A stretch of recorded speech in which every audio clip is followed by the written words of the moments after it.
Good morning, నేను Rajesh. Welcome to news analysis. ఇక ప్రధాన పేపర్లు వచ్చిన అంశాలను కూడా చూసాం కదా. ఇక ముఖ్యంగా ఏపీ క్యాబినెట్లోని మంత్రులకు శాఖలు కేటాయించారు చంద్రబాబు నాయుడు. ఆయన మార్క్ అయితే స్పష్టంగా కనిపిస్తున్నట్లు తెలుస్తుంది. 3 రోజుల కసరత్తు తర్వాత శాఖలు ఎవరెవరికి ఏ శాఖ అయితే బాగుంటునే దానిపై పూర్తిగా ఇటు పవన్ కళ్యాణ్, చంద్రబాబు నాయుడు కూర్చొని శాఖలు కేటాయించారు.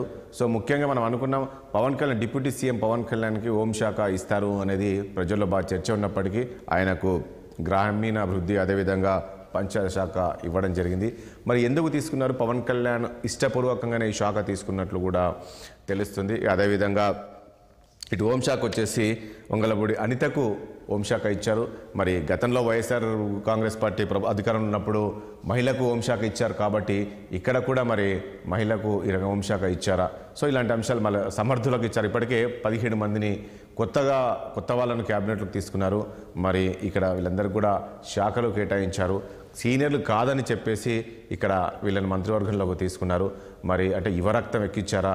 ఎందుకు వీళ్ళందరూ ఈ 17 మందిని కొత్త వాళ్ళని తీసుకున్నారు? అదేవిధంగా మరి వీళ్ళంతా సమర్థులేనా? సో ఇలాంటి అంశాలు చర్చిస్తాం. దాంతోపాటు మరొకటి కీలక వ్యాఖ్యలు చేశారు టీడీపీ ఎమ్మెల్యే సీనియర్ నాయకులు. ఎవరు అంటే అయ్యన్న పాత్రుడు. నిన్నటి నుంచి కూడా ఒక వీడియో వైరల్ అవుతుంది. ఏంటి ఆ వీడియో అంటే జగన్మోహన్ రెడ్డి జగన్ ఓడాడు, ఇంకా చావలేదు, జగన్ చచ్చేదాకా కొట్టాలి. సో ఈ రకమైన కామెంట్ చేశారు. మరి ఎందుకు ఈ రకమైన కామెంట్ చేయాల్సి వచ్చింది? ఎందుకు ఇలా మాట్లాడుతుంది? ఇది బాగా సోషల్ మీడియాలో వైరల్ అవుతుంది. ఎందుకంటే ఆయన సీనియర్ నాయకుడు. మరి ఎందుకు ఈ రకమైన కామెంట్ చేయాల్సి వచ్చింది? దీనిపైన కూడా మనం చర్చిద్దాం. మొత్తానికి చర్చలో పాల్గొంటున్నారు టీడీపీ నుంచి విజయ్ కిరణ్ గారు ఉన్నారు. అదేవిధంగా ఇటు వైఎస్ఆర్ కాంగ్రెస్ పార్టీ నుంచి వెంకరెడ్డి గారు ఉన్నారు. ఇక బీజేపీ నుంచి సీనియర్ నాయకులు ఆంజనేయ రెడ్డి గారు ఉన్నారు. ఇక జనసేన నుంచి గాదే వెంకటేశ్వరరావు గారు కూడా ఉన్నారు.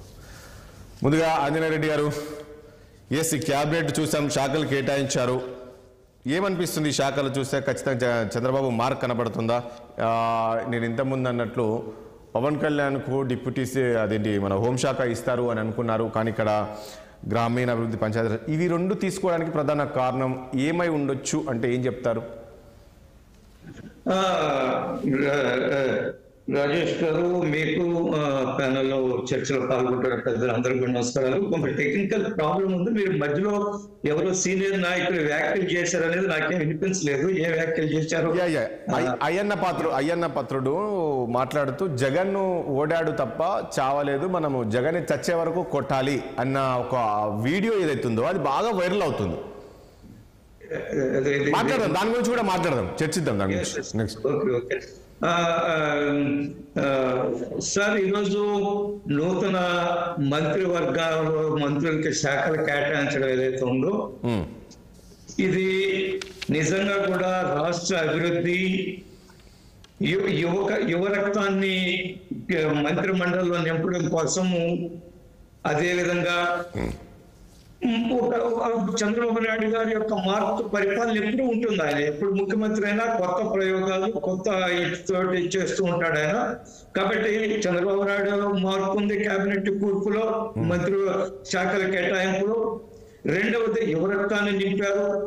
మూడవది రాష్ట్ర అభివృద్ధి కోసం ఎవరైతే కష్టపడి పని చేయగలరో, పోరాటాలు చేశారు.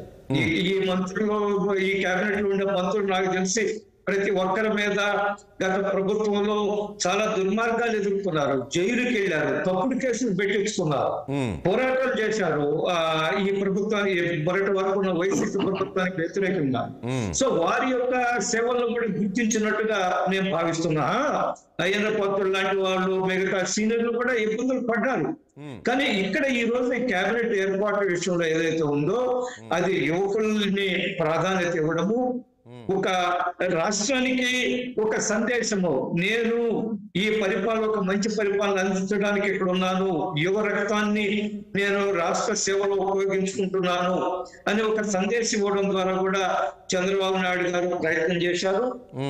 మీరు ఇందాక ప్రస్తావించినట్టుగా పవన్ కళ్యాణ్ గారికి గ్రామీణాభివృద్ధి, పర్యావరణము, ఇది బహుశా నేను అనేక సందర్భాల్లో పవన్ కళ్యాణ్ గారి ఉపన్యాసాలు వింటున్నప్పుడు, వారి యొక్క వ్యాఖ్యలు వింటున్నప్పుడు వారు గ్రామీణాభివృద్ధి పట్ల, పర్యావరణం పట్ల ఎంతో శ్రద్ధ ఎంతో ప్రేమ గల వ్యక్తి. ఈజ్ ఎ లవర్ ఆఫ్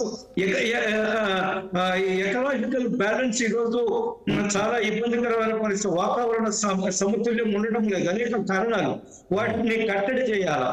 కాబట్టి పవన్ కళ్యాణ్ గారు చాలా చిత్తశుద్ధితోటి ప్రజల గురించి, రాష్ట్రాల గురించి ఆలోచిస్తారు. కాబట్టి గ్రామీణాభివృద్ధి ఒక ఛాలెంజింగ్, అది మనందరం కూడా ఆహ్వానించాలి.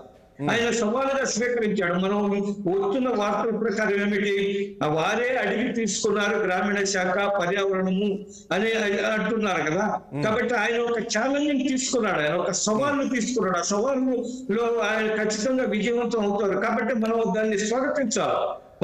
పవన్ కళ్యాణ్ గారు మొట్టమొదటిసారి శాసనసభ్యులుగా ఎన్నికయ్యారు.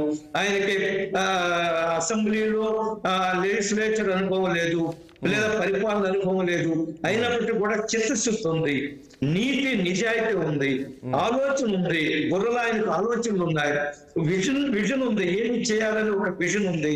కాబట్టి అటువంటి వ్యక్తి తీసుకున్న శాఖని ఛాలెంజ్ గా తీసుకున్న గ్రామీణాభివృద్ధి చిన్న విషయం కాదండి. గ్రామాల్లో అనేక సమస్యలు, గ్రామాభివృద్ధి లేదా ఇంకేదో పారిశుద్ధ్య వ్యవస్థ లేదా స్థానిక సంస్థలు బలోపేతం చేయడం.